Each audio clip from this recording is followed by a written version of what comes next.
柳生新阴派，其中柳生新阴派主人柳生神言以不动之剑术，是为扶桑第一高手。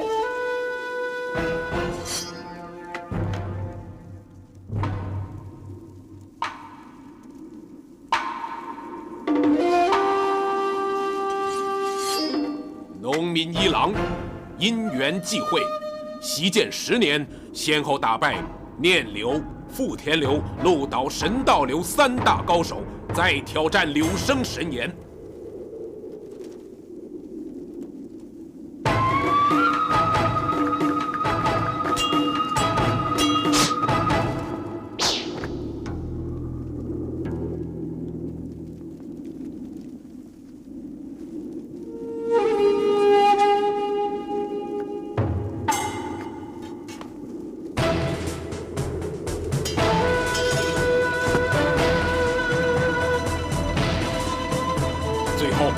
战胜柳生神言，取其成为柳生一剑，一时无敌于扶桑。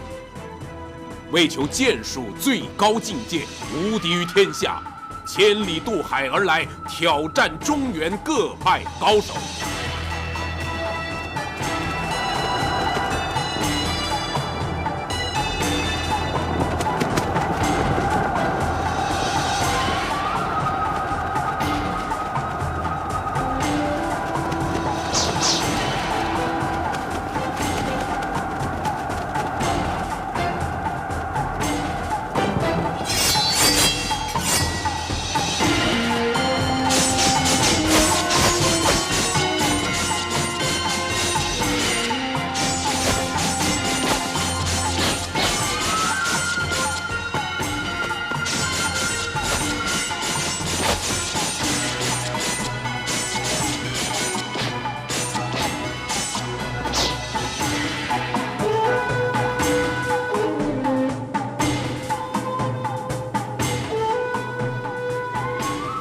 对不起，他们侮辱了你。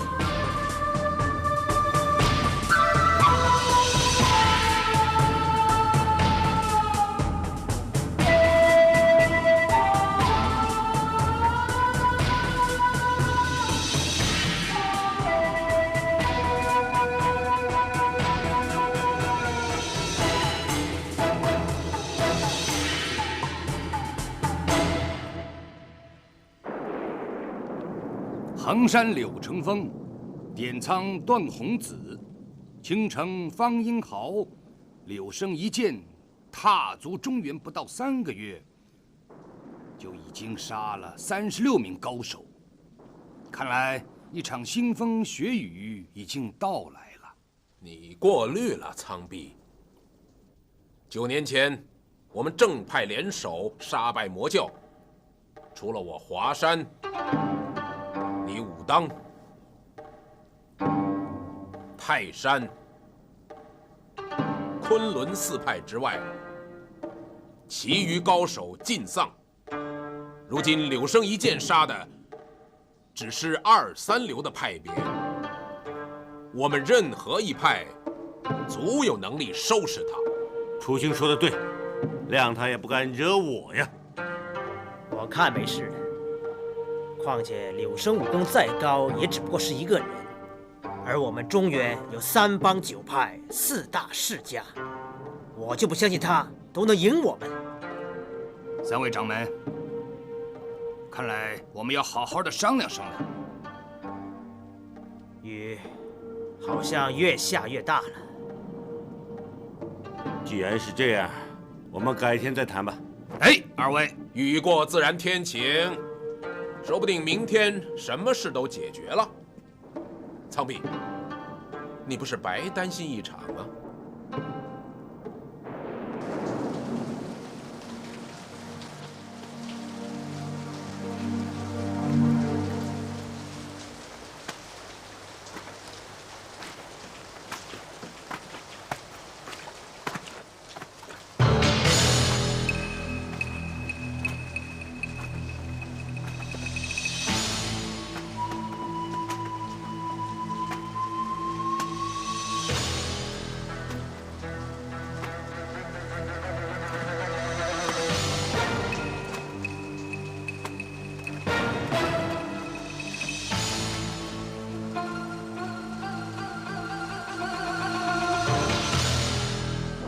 三位掌门，我掌门师兄担心的事，是有道理的。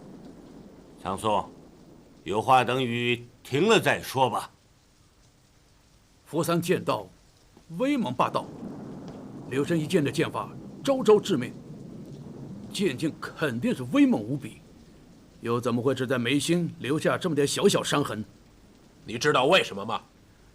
如果我没猜错，虽然他的剑只劈中眉心，不过剑劲已经贯穿大脑，所以最大的伤口应该是在脑后面。信口开河，胡言乱语。我师弟说话，从来言无虚发。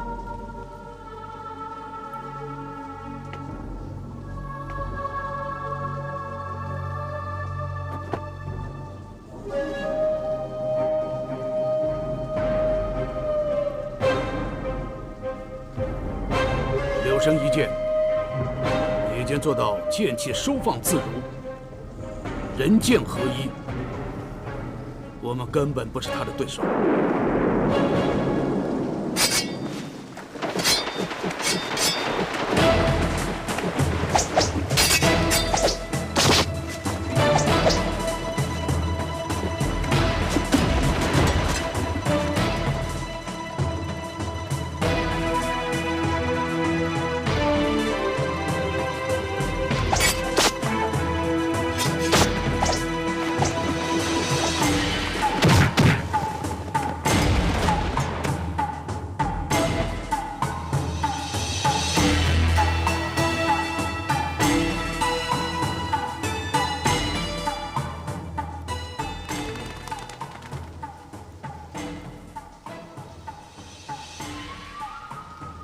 全都失手了。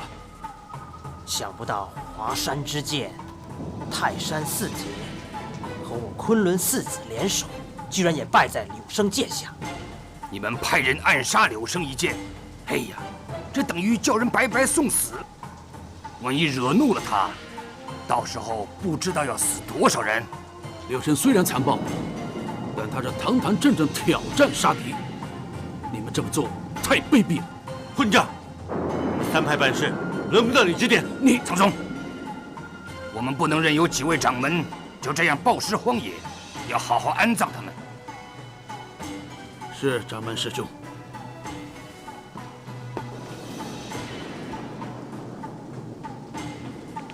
看来我们这次要好好商量。师兄还在担心柳生一剑的事吗？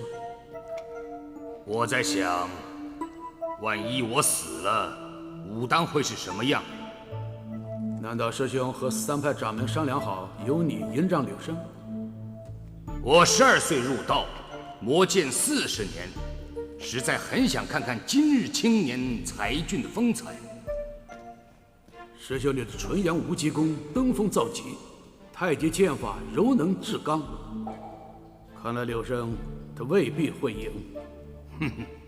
虽然我的柔未必能制住他的刚，不过比武决斗这件事最重要是经验，这点我自信胜他一筹。虽然我不认为我会输，但我也没把握一定赢。不过武当100年基业3000子弟的前途，绝不允许我有半点差错。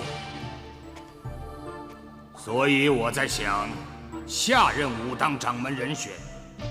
下任掌门？苍丘心胸狭窄，而苍山冲动鲁莽。苍木虽为人敦厚，但才智平庸。